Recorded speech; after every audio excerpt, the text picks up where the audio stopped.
एक व्यक्ति था, हमेशा ईश्वर का वो चिंतन करता था और इतना उसको विश्वास था अपने ईश्वर पर, इतना उसका जो संबंध गहरा था अपने इष्ट के साथ कि जब वो समुद्र के किनारे रेत पर चलता था तो क्या देखता था कि उसके पदचिन्हों के साथ एक और दो पदचिन्ह और बनते हैं साथ में।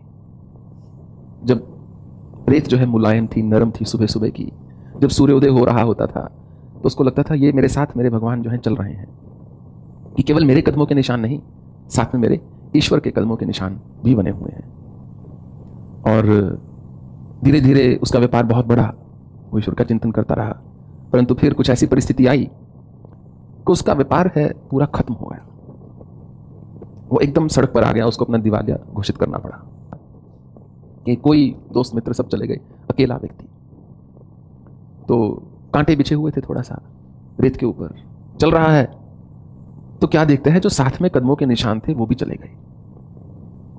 टूट जाता है एकदम से भीतर से और मंदिर में जाकर अपने इष्ट को पुकारता है, बोलता है कि सब छोड़ गए, मैं समझ सकता हूं,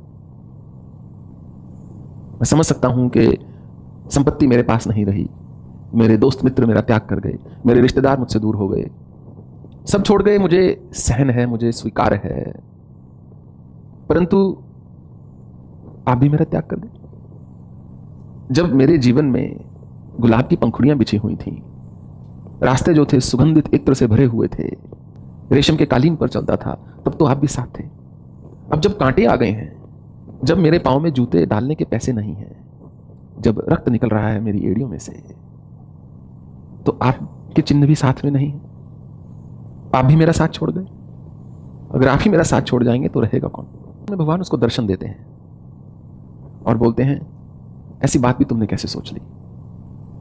जब तक तुम्हारे जीवन में सुख थे तब तक तुम कुल मिलाकर 4 कदमों के निशान देखते थे, 2 तुम्हारे होते थे, 2 मेरे होते थे, परंतु जब तुम्हारी राह में कांटे आ गए तो मैंने तुम्हें गोद में उठा लिया।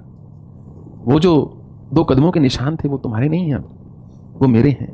जो रक्त की बूंदें तुम देखते हो गिरी हुई वो तुम्हारी नहीं है, वो मेरी है। और यही ईश्वर की प्रवृत्ति होती है। मनुष्य सोचता है ईश्वर ने मेरा त्याग कर दिया, परंतु ना जाने किस विपत्ति से बचाया है, ना जाने कौन सा पहाड़ टूटने वाला था और एक हल्की फुल्की चोट से काम चल गया, या चोट ही हमारे कर्मों में थी। क्या हमारा ईश्वर के साथ नाता केवल इतना सा है कि सुख देंगे तो हमारे हैं, सुख नहीं देंगे तो हमारे नहीं हैं?